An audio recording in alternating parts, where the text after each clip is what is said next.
सुप्रभात दोस्तों। मैं डॉक्टर इंदु झुंझुनवाला बेंगलोर से आप सभी का हार्दिक अभिनंदन करती हूँ। जय श्री राम, जय श्री कृष्ण, आदाब। Very good morning. मौसम ने जब जब करवट ली है, पुराने दिनों की याद और भी ज़्यादा उतर आई है। जब जब भी छाते हैं बादल दूर गगन में, तेरा अक्स उभर आता है। जब जब भी छाते हैं बादल दूर गगन में, तेरा अक्स उभर आता है उन भीगते पलों में। जब चलती है पुरवाई, झूमते हैं खेत खलियान। जब चलती है पुरवाई, झूमते हैं खेत खलियान, तब तेरी खुशबू से भर जाता है मन। तब तेरी खुशबू से भर जाता है मेरा मन आंगन। जब पूनम का चांद चमक उठता है रात की खामोशी में, तब प्यार बन सज उठता है तू मेरे नैनों की सरगोशी में, तू मेरे नैनों की सरगोशी में। तेरे लिए मैं अजनबी हूँ या कुछ और, मेरे लिए तो मेरे वजूद का हिस्सा है तू। तेरे लिए मैं अजनबी हूँ या कुछ और, मेरे लिए तो मेरे वजूद का हिस्सा है तू, कोई और नहीं। मौसम ने जब जब करवट ली है, मौसमी गुल की तरह खिलकर, ख्यालों में ही सही मैं और तेरे पास चली आती हूँ। जब जब मौसम बदलता है, जब जब मौसम सुहावना होता है, जब जब बारिश की बूंदें झिरमिर झिरमिर करती हैं, तब तब बहुत सारी पुरानी यादें साथ में लपेटे चली आती हैं। और वे यादें जब हम अपने देश की बात करते हैं, अपने भारत की बात करते हैं, तो एक अलग ही रूप में हमारे सामने सजती हैं। और मुझे वो पिक्चर का वो गाना याद आ जाता है कि ये दुनिया एक दुल्हन, दुल्हन के माथे की बिंदिया, ये मेरा इंडिया। तो इस गाने को जब सुनती हूँ, बड़ा प्यारा गाना है, पिक्चर का गाना है, लेकिन लगता है कि वास्तव में इतिहास हमें बताता है कि वास्तव में हमारा जो भारत देश है ना, वो माथे की बिंदिया की तरह था। दुल्हन के सारे साज श्रृंगार में जो सबसे महत्वपूर्ण होता है ना, वो होती है उसकी बिंदी। जब तक बिंदी ना हो माथे पर ना, एक अधूरापन लगता है, पूरा श्रृंगार जैसे अधूरा हो जाता है। तो वैसे ही पूरे विश्व में हमारा जो देश है भारत, वो बिंदी की तरह है, जो कि श्रृंगार को अधूरा कर देता है अगर वो न लगा हो। और मुझे लगता है कि कहीं ना इसी के कारण जो ये शोभा है ना, जो इस देश की शोभा है, जो इस देश की खूबसूरती है, इतने सारे रंग, इतने सारे जाति, इतने सारे धर्म, इतने सारी रियासतें अलग अलग हिस्सों में, और उसके बाद भी पूरा एक देश भारत, इतना बड़ा भूक्षेत्र। अगर विश्व के पूरे मानचित्र पर मैं देखती हूँ तो मुझे लगता है देश की दृष्टि से शायद चाइना के बाद इसका दूसरा नंबर हो, कि इतना बड़ा क्षेत्र भी है। और इतने बड़े क्षेत्र में इतनी सारी बातें एक साथ समाहित हैं, तो निश्चित ही ये दुनिया में सबसे खूबसूरत होगा। और इसीलिए लोग कहते हैं कि ये दुल्हन के माथे की बिंदी है। और मुझे लगता है कि इस बात को पूरा विश्व मानता भी था। तभी तो जितने भी विदेशी थे, सब भारत की तरफ ही रुख करते थे। सब ने भारत को ही लूटने खसोटने की या यहाँ पर राज करने की सोची। तो जिस कड़ी में मैं बात कर रही थी पिछले सप्ताह शुक्रवार और शनिवार को, कि जब मैं आधुनिक काल के भारत को देखती हूँ और जब लोगों के सवाल उठते हैं कि क्या है ये भारत, तब मुझे लगता है कि आपको पहले इतिहास जानना पड़ेगा, आपको पहले साहित्य पढ़ना पड़ेगा। तब आप जानोगे कि वास्तव में भारत क्या था और आज क्या है और क्यों है वो भी बात है, लेकिन क्यों है ये भी जानना पड़ेगा, और हम जान जाएंगे। तो उसी कड़ी में मैंने देखा कि 200 साल तक अभी के जो अंग्रेज़ों ने शासन किया, उसके पहले मुग़लों ने किया, तो ये पूरे 1000 साल के शासन में जिस गुलामी की दास्तां से हम आगे बढ़ रहे थे। और अंत में मैंने बताया कि 1857 में जो युद्ध हुआ, जो आज़ादी की पहली लड़ाई लड़ी गई, और उसमें हारे भी और जीते भी। लेकिन वो जो हार थी ना, उस हार ने कहीं ना कहीं भारतीयों की मानसिकता को तोड़ा, उन्हें और ज़्यादा निराश किया।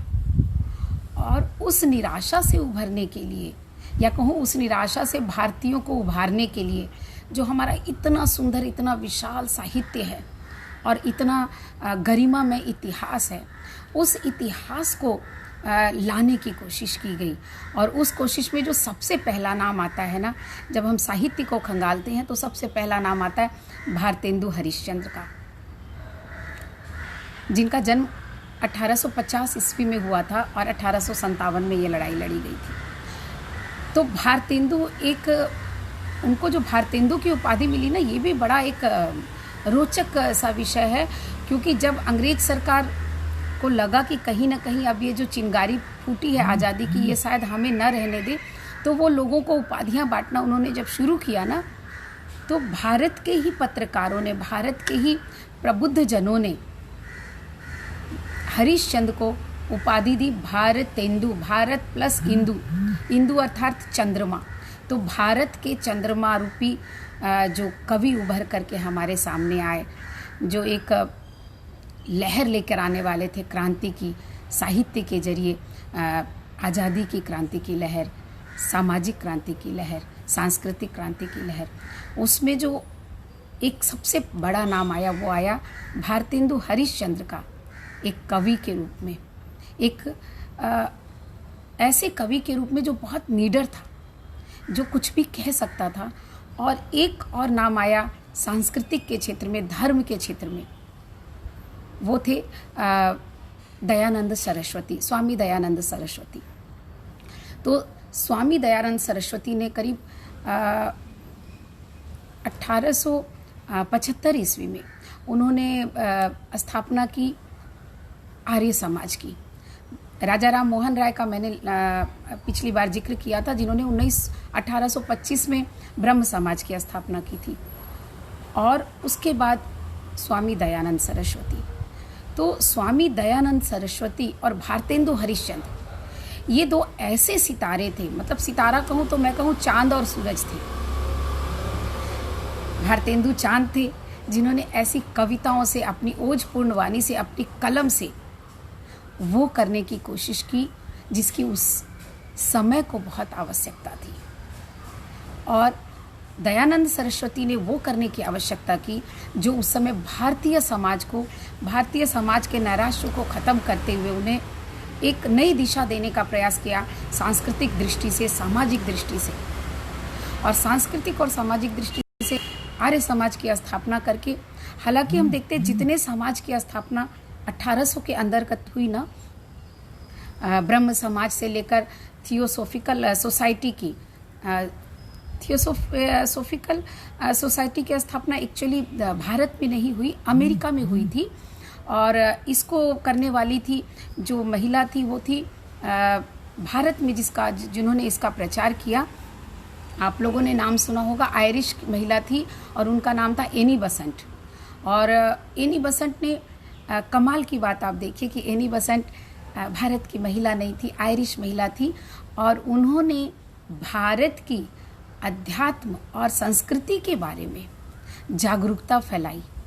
उन्होंने विज्ञान के ऊपर अध्यात्म को रखा, विज्ञान के ऊपर उन्होंने भारतीय संस्कृति को रखा और उसका एक तरह से उसका विरोध किया, विज्ञान का विरोध करते हुए आध्यात्मिक उत्थान का प्रयास किया। ये हमारे लिए एक बहुत बड़ी बात हो जाती है। और तो ये सारे जो समाज की स्थापना हुई, इसमें जो सबसे प्रथम मैंने बताया दो नाम आए, भारतेंदु हरिश्चंद्र और स्वामी दयानंद सरस्वती। स्वामी दयानंद सरस्वती और जितने भी आए उन सब का एक मकसद था कि भारतीय समाज में जिसके कारण से जो निराशा जो आ रही है, राजनीतिक कारणों से जो समाज विभक्त हो रहा है, टूट रहा है, निराश हो रहा है, तो जो राजा राम मोहन राय जिसको लेकर आए थे कि बाल विवाह का विरोध करना, विधवा विवाह को स्थापित करना, जाति प्रथा की बात खत्म करना, जाति प्रथा को नहीं मानना, ऊंच नीच के भेद को नहीं मानना और धर्म की स्थापना करना।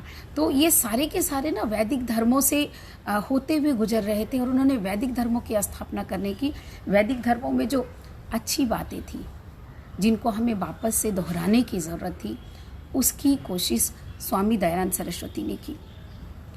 लेकिन उस समय का जो भारत था ना, उसमें जिस तरह की हम देखते हैं, जिस तरह का विषाद था, जिस तरह की निराशा घिर गई थी, उसमें कहीं ना कहीं भारतेंदु हरिश्चंद्र को ऐसा लगा कि दयानंद सरस्वती का बहुत सम्मान करते थे वो, लेकिन उनकी किसी न किसी नीति पर कहीं ना कहीं उन्हें लगा कि उसके खंडन की आवश्यकता है, क्योंकि कहीं ना कहीं उन्हें लगा कि कहीं भारतीय एकता पर इसका प्रभाव पड़ रहा है। और इस प्रभाव को दूर करने के लिए, इस प्रभाव के उसमें जाने के लिए उन्होंने बड़ी ही सुंदर एक जो अपनी बात रखी है कि खंडन जग में काको कीजिए। मतलब आप इस जगत में, मतलब भारत के समाज में आप किसका खंडन करेंगे, क्योंकि अगर आप किसी का भी खंडन करते हैं तो आगे वे कहते हैं कि आपनु काटे अंग, मतलब आप अपने ही अंगों को काटते हैं।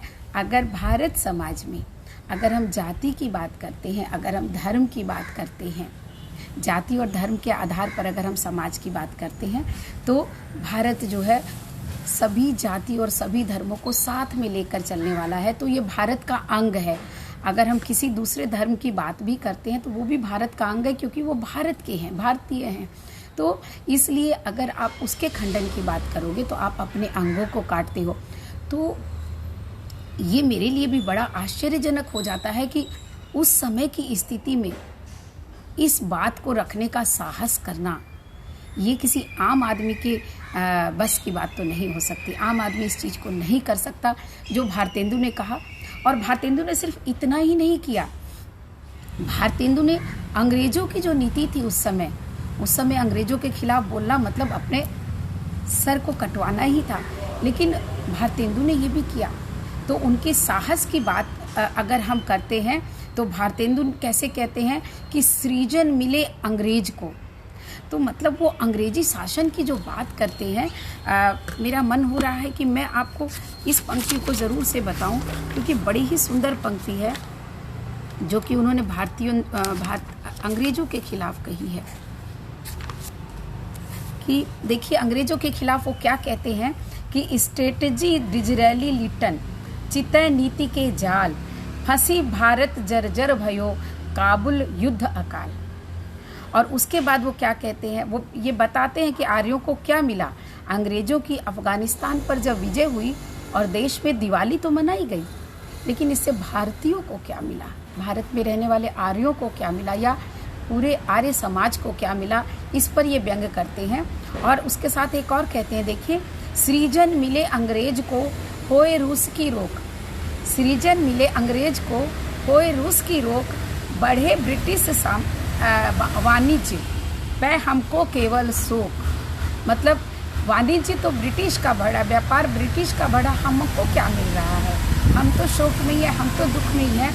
भारत राज मझार जो कहूँ काबुल मिली जाई, भारत राज मझार जो कहूँ काबुल मिली जाई, जज कलेक्टर होई है हिंदू नहीं तित ध्याई। तो इस तरह से अंग्रेजों की रहस्य की जो नीति थी ना, अंग्रेजों की जो नीतियाँ थी जो हमारे भारतीयों के खिलाफ थी, उन पर भी उन्होंने लिखा। और ये बड़े साहस का कार्य था। और जो अंग्रेजों की जो नीति थी जो हमें फूट डालने की और राज करने की, उस पर भी बड़ा सुंदर वो कहते हैं कि शत्रु शत्रु लड़वाइए, शत्रु शत्रु लड़वाइए, दूर रही लखिए तमाशा। तो आप दूर खड़े होकर के तो वो तमाशा देखते रहते हैं और एक दूसरे को आपस में लड़वा देते हैं। तो दूर रही लखिए तमाशा, लखिए देखते रहते हैं तमाशा। प्रबल देखिए जाही ताही मिली दीजिए आशा। तो इस तरह से आपने जो लिखा है, भारतेंदु ने जो उस समय लिखा है, वास्तव में हम आज में ना जो आधुनिक साहित्य को पढ़ते हैं उसमें भारतेंदु को कहीं मुझे लगता है कि हम भूल सा गए हैं। और भारतेंदु को याद रखने की सिर्फ इसलिए भी ज़रूरत नहीं है क्योंकि वो आज़ादी की पहली लड़ाई के बाद के एक ऐसे पहले कवि थे जिन्होंने कि आज़ादी के लिए लिखा, बल्कि इसलिए याद रखने की ज़रूरत है कि उनका साहित्य भले ही उन्होंने ब्रज भाषा में लिखा हो, लेकिन आप अलग अलग भाषाओं में देखें तो अलग अलग क्षेत्रों में देखें तो भारतेंदु का साहित्य जो है इतना ज़्यादा समृद्ध है कि मुझे लगता है आज के जितने भी साहित्यकार हैं बहुत लिखा है उन्होंने, कोई इसमें संदेह नहीं किया जा सकता है। लेकिन भारतेंदु के साहित्य में जितनी विविधता हमें मिलती है उतनी विविधता मुझे आज के किसी साहित्यकार में नहीं मिलती है। वो विविधता भाषा के नाम पर देख लीजिए, विधाओं के नाम पर देख लीजिए, भाव और विचारों के नाम पर देख लीजिए। और सबसे बड़ी मज़ेदार बात मुझे ये लगती है कि हमारा जो इतिहास है ना, जितना भी चाहे 1000 साल पहले का 1000 साल का पूरा इतिहास अगर हम देखते हैं, हिंदी साहित्य का इतिहास और हमारे समाज का इतिहास, हमारी राजनीतिक स्थितियों का इतिहास, तो भारतेंदु में वो सारी चीज़ें हमें मिल जाती हैं। सबसे कमाल की बात यह है कि भारतेंदु ने वीर रस में भी लिखा है। अगर हम आदिकाल की बात करें, उन्होंने भक्ति रस में बड़े सुंदर दोहे लिखे हैं, बड़े सुंदर छंदों की रचना की है, जो कि हम भक्ति काल में देखते हैं। और हम रीति काल में आते हैं जहाँ पर श्रृंगार की बात है, सबसे अधिक श्रृंगार की बात है। और रीति काल की चर्चा मैंने अभी तक की नहीं है, क्योंकि रीति काल में सबसे ज़्यादा तो श्रृंगार की बातें, उस समय के राजा जो है ना बड़े विलासी से हो गए थे और उनको श्रृंगार की बातें अच्छी लगती थी। और दूसरा, उस समय चमत्कार की कोशिश में ना साहित्य में जो है काव्य शास्त्रीय दृष्टि से रचना होने लगी थी, जिसका कि मैंने 1-2 बार ज़रूर जिक्र किया था। तो काव्य शास्त्रीय दृष्टि से दोहे और छंद जो रचे जाने लगे थे, जैसे कि मैंने अलंकार की बात की थी, तो अलंकारों का, छंदों का और मात्राओं का, इन सब चीज़ों का बड़ा ध्यान रखा जाता था। तो भारतेंदु में हमें ये चीज़ें भी मिलती हैं, मतलब रीति काल का श्रृंगार भी मिलता है। रीति काल के काव्य शास्त्रीय दृष्टि से जो उनके दोहे हैं वे एक से एक श्रेष्ठ दोहे, एक से एक सवैये, एक से एक छंदों की उन्होंने रचना की है। और फिर आ जाते हैं हम आधुनिक काल में। आधुनिक काल की जो प्रवृत्ति थी, क्योंकि उसके पहले तक राष्ट्रीय भावना हमें नहीं दिखती, आज़ादी की भावना नहीं दिखती, मतलब स्वतंत्रता के लिए लड़ाई की बातें उस समय कहीं उसके पहले नज़र नहीं आती है, तो उनमें वो राष्ट्रीय भावना भी दिखती है। और उसके बाद उनमें कबीर वाला साहस दिखता है, जिसमें कि वो अंग्रेज़ों की नीतियों पर भी कहते हैं। और दयानंद सरस्वती जैसे महान हमारे नेता जो हुए, जिन्होंने आर्य समाज की स्थापना की, उनकी कहीं किसी बात से अगर उन्हें जरा सा भी एहसास हुआ कि कहीं ये भारतीयता को, कि एकता पर कहीं चोट न कर दे, तो उसकी भी बात उन्होंने बनी विनम्रता से की है। और ये बात हो गई उनके साहस की। अब उनकी अगर मैं कला की बात करूं तो बात वही आ जाती है कि हमारा जो पुराना जो साहित्य चल रहा था उसमें दोहे ज़्यादा थे, मुक्तक ज़्यादा लिखा जा रहा था। देखा जाए तो 2 तरह की शैली थी, प्रबंध और मुक्तक। और धीरे धीरे भारतेंदु काल तक आते आते निराशावादी होते होते एक वस्तुपरक लेख होने लग गया था, कि मतलब बड़ा ही स्थूल सा वर्णन काव्य में आने लगा था मुक्तक के रूप में, और प्रबंध काव्यों के रूप में। प्रबंध काव्य ज़्यादातर इतिवृत्तात्मक हो गए थे, जिनमें की चीज़ों को बड़ा, जैसे होता है ना भौतिकवादी, जैसे बाहर की चीज़ों का एकदम विश्लेषण स्थूल रूप में करना, तो उसमें रोचकता बहुत कम हो जाती है। भारतेंदु ने कहा जाए तो पहली बार ये इतिवृत्तात्मकता को दूर किया। मुक्तक शैली को उन्होंने ज़रूर अपनाया। मुक्तक के साथ साथ उन्होंने जो अपनाया वो थे लोकगीत, क्योंकि लोकगीतों से हम जन सामान्य तक बड़े आसानी से पहुंच सकते हैं। तो उन्होंने लोकगीत की शैली को अपनाया।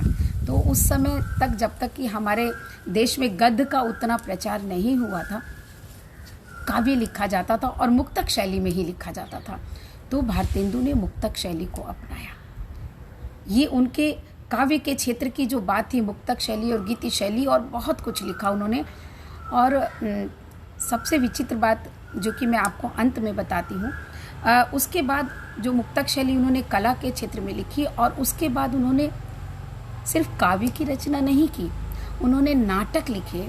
और बहुत सारे उस समय अनुवाद होना शुरू हो गए थे, जैसे कि मैंने बताया अंग्रेजों का साहित्य, बाहर का साहित्य बहुत आया, और भारत में भी जो हमारे पुराने साहित्य थे, संस्कृत के साहित्य थे, दूसरी और भाषाओं के साहित्य थे, उन सबों का अनुवाद होने लगा।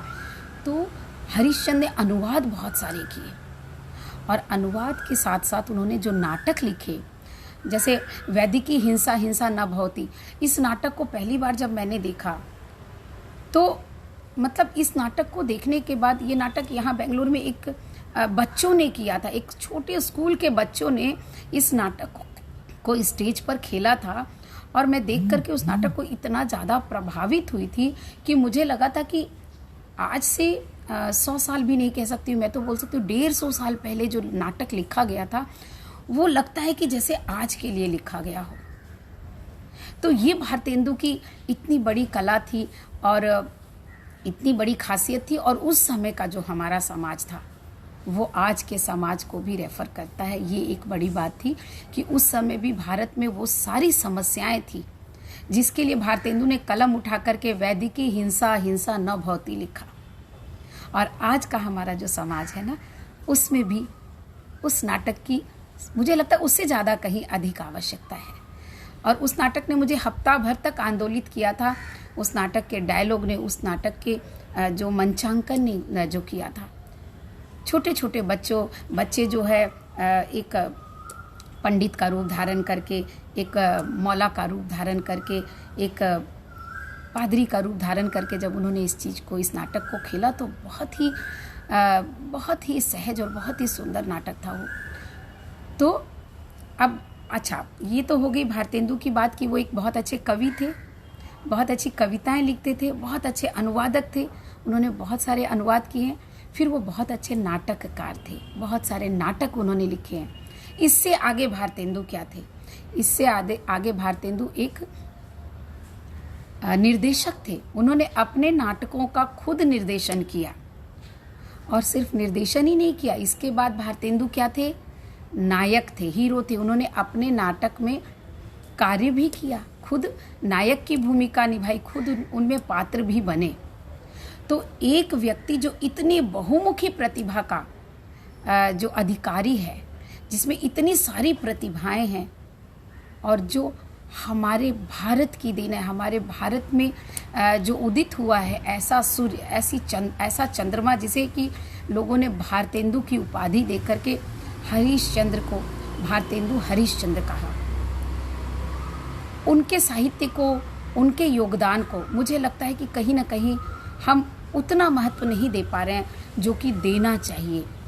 और इसलिए मैंने सोचा कि आज जो है ना, हम भारतेंदु हरीशचंद्र को समझेंगे, उनके साहित्य को जानने का प्रयास करेंगे।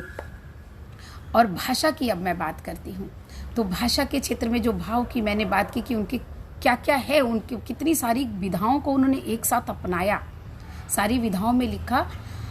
भाषा के क्षेत्र में निश्चित ही उन्होंने ब्रज भाषा में लिखा है, क्योंकि उस समय ब्रज भाषा चलती आ रही थी। लेकिन सोचने वाली बात है कि उनके साहित्य को जब हम पढ़ते हैं तो उसमें हमें और सारी भाषाएं भी मिलती हैं, उनमें हमें राजस्थानी भाषा भी मिलती है, उन्होंने बंगाली भाषा में भी लिखा है, उन्होंने गुजराती में भी कुछ न कुछ कहीं ना कहीं लिखा है, और संस्कृत तो उन्होंने लिखा ही है। तो उत्तर भारत की जितनी भी भाषाएं थी ना कहीं उनमें सब भाषाओं के पुट हमें मिलते हैं, उन्होंने सब भाषाओं को अपनाया है। तो एक भाषा की जो एकता होती है ना, वो भी उनके साहित्य में हमें मिल जाता है। तो भारतेंदु हरीशचंद्र वाकई में भारतेंदु थे। और जो उनके बारे में अगर हम बात करते हैं तो मुझे लगता है कि जब वो अपने देश की और साहित्य की जो बात करते हैं, उन्होंने साहित्य की जो चर्चा की है। अच्छा, इसके अलावा भारतेंदु की मुझे एक बात और याद आ गई कि भारतेंदु ने नाटक तो रचे ही हैं, लेकिन उन्होंने नाटक क्या होता है, नाटक का साहित्य में क्या महत्व है, नाटक में क्या क्या होना चाहिए, मतलब कहना चाहिए पूरा का पूरा नाट्य शास्त्र। तो उन्होंने जो नाट्य शास्त्र लिखा है वो भी बड़ा जानने का विषय और पढ़ने का विषय है। और जो व्यक्ति भी रंगमंच से जुड़ा हुआ है उन्हें भारतेंदु का वो नाट्य शास्त्र जरूर पढ़ना चाहिए, क्योंकि उन्होंने उसमें ना बड़े ही छोटे छोटे अंगों को नाटकों के, क्योंकि वो खुद नाटकों का निर्देशन भी करते थे नाटक लिखने के साथ साथ, और उसमें भूमिका भी निभाते थे। तो जो नाट्य शास्त्र उन्होंने लिखा है, उस नाट्य शास्त्र में आपको वो सारी बारीकियां मिलती हैं। तो मुझे ऐसे लगता है कि अगर मैं भारतेंदु की बात करूं ना, तो भारतेंदु के लिए उस समय किसी ने लिखा था कि कहेंगे नीर कहेंगे नैन नीर भरी भरी पाछे, कहेंगे नैन नीर भरी भरी पाछे, प्यारे हरिचंद की कहानी रह जाएगी। तो जब मैं भारतेंदु को पढ़ती हूँ और जब इन पंक्तियों को पढ़ती हूँ तो मुझे लगता है कि ये बात कितनी सटीक है कि हम भारतेंदु के लिए मैं जितनी भी बातें करूँ, जितना भी कुछ कहूँ, तो कहीं ना कहीं कुछ न कुछ अधूरा रह जाता है। मुझे देखिए एक एक करके बातें याद आती हैं कि भारतेंदु के बारे में ये भी कह सकते हैं और ये भी कह सकते हैं। और इन सब के साथ जो सबसे बड़ी बात थी, जिसने मुझे सबसे ज़्यादा प्रभावित किया, कि भारतेंदु का जो जीवन काल था वो बहुत छोटा सा था। 1950 में उनका जन्म हुआ और 35 साल की आयु में ही उनकी मृत्यु हो गई। तो ये और एक बड़े ही आश्चर्य की बात बन जाती है कि 35 साल की उम्र में उन्होंने 70 काव्य ग्रंथों की रचना करी, उसके साथ नाट्य शास्त्र लिखा, उसके साथ उन्होंने अनेकों नाटक लिख दिए और उसके साथ उन्होंने बहुत सारे अनुवाद भी कर दिए। तो अब एक बच्चा जो है वो पैदा होते ही तो लिखना नहीं सीखेगा। हालांकि जो भारतेंदु के जो पिताजी थे वो बहुत अच्छे कवि थे और वो भी बहुत अच्छी कविताएं रचते थे। तो निश्चित ही घर में अगर कविता का माहौल है तो बच्चे पर प्रभाव पड़ता है और वो सीख जाता है अनायास ही, जैसे पैतृक संपत्ति के रूप में। किंतु लिखना जब शुरू करते हैं तो निश्चित ही 9 साल, 10 साल या 15 साल की आयु से आप लिखना शुरू करते हैं। तो अपने जीवन के छोटे से काल में उन्होंने जितना कुछ लिख दिया, जितना समाज को हमारे दे दिया, जितना साहित्य को दे दिया, भारतीय समाज को जो दिया, और उस समय जो भारतीय समाज जो कि एकदम से समझ लीजिए तो एकदम डूबा सा चला जा रहा था, एकदम परेशान हो चुका था, उनको ऊपर लाने की कोशिश जो उन्होंने की साहित्य के माध्यम से, वो अपने आप में बेमिसाल है, ये हम कह सकते हैं। इतनी कम आयु में इतना कुछ देना, इतना कुछ जानना, इतना कुछ समझ लेना और उसको फिर व्यक्त भी कर देना, बड़ा वक्त लगता है अपने आप को समझने में, अपने आप को जानने में। और उन्होंने साहित्य के लिए, अच्छा साहित्य की महिमा को देखिए, वो कितना, इतना कुछ अगर उन्होंने लिखा है तो निश्चित ही साहित्य बहुत बड़ी चीज़ होती है। जैसे बोलते हैं ना, कलम की ताकत जो है तलवार से अधिक होती है। तो वास्तव में उन्होंने उस कलम की ताकत को समझा था और तभी वो साहित्य के लिए बड़ा सुंदर कहते हैं कि अंधकार है वहाँ जहाँ आदित्य नहीं है, अंधकार है वहाँ जहाँ आदित्य नहीं है, मुर्दा है वह देश जहाँ साहित्य नहीं है, मुर्दा है वह देश, मुर्दा है वह देश जहाँ साहित्य नहीं है। तो साहित्य के लिए उन्होंने कितनी बड़ी बात कही कि किसी देश में अगर साहित्य नहीं है तो वह देश वास्तव में मुर्दे की समान है, मतलब उसमें जान नहीं है, उसमें प्राण नहीं है। मतलब देश की आत्मा जो है ना वो साहित्य में भी बसती है। साहित्य होना ही चाहिए किसी देश का, और इसीलिए उन्होंने इतना साहित्य रचा, इतना कुछ देकर गए भारतेंदु हरिश्चंद्र। ये एक बहुत ही गौरव की बात है। और उस गौरव में जब हम ये पंक्तियाँ सुनते हैं ना कि सारे जहाँ से अच्छा हिंदोस्ता हमारा, हम बुलबुले हैं इसकी ये गुलसिता हमारा, तो कहीं ना कहीं गर्व होता है कि निश्चित ही हमारा भारत सारे जहान से अच्छा है। कोई कुछ भी कहे पर हमारा देश हमारा देश है। ये राम की भूमि है, ये कृष्ण का क्रीड़ा स्थल है, ये बुद्ध और महावीर की साधना का स्थल है, ये स्वामी दयानंद सरस्वती की सांस्कृतिक उद्घोषणा का स्थल है, और ये भारतेंदु हरिश्चंद्र जैसे महान कवि का, महान नाटककार का स्थल है। और ये एक नाम नहीं है, ये तो एक नाम के लिए मैंने एक नाम कहे, ऐसे नामों की तो लंबी सूची है जो इतिहास में भरे पड़े हैं। और तभी तो इतने सालों तक इतना कुछ झेल कर भी आज हम मुस्कुरा रहे हैं, आज हम हंस रहे हैं, और आज हम अपने अंतर से भी लड़ रहे हैं, अपने आप को उठाने की कोशिश कर रहे हैं, एक दूसरे का हाथ पकड़ कर चल रहे हैं। और इस हाथ पकड़ के चलने में जब सबका सहयोग मिलता है तो आज राम जन्मभूमि का उत्थान हो रहा है। कितने गौरव की बात है, कितने सम्मान की बात है कि हमारा ये देश सभी धर्मों को लेकर के, सभी लोगों को लेकर के, सभी विचारों को लेकर के हजार कोशिशों के बावजूद भी, हजार दबाने की कोशिशों के बाद भी, हजार सालों की कोशिशों के बाद भी आज भी अपने पैरों पर खड़ा है और आगे ही बढ़ रहा है। तो ये तो हम भारतीयों की हिम्मत है ना हम में इतनी हिम्मत, और हमें इस हिम्मत को हमेशा बरकरार रखना है। हमें दुनिया को दिखाना है कि हम इस विश्व के माथे की बिंदी तो हैं।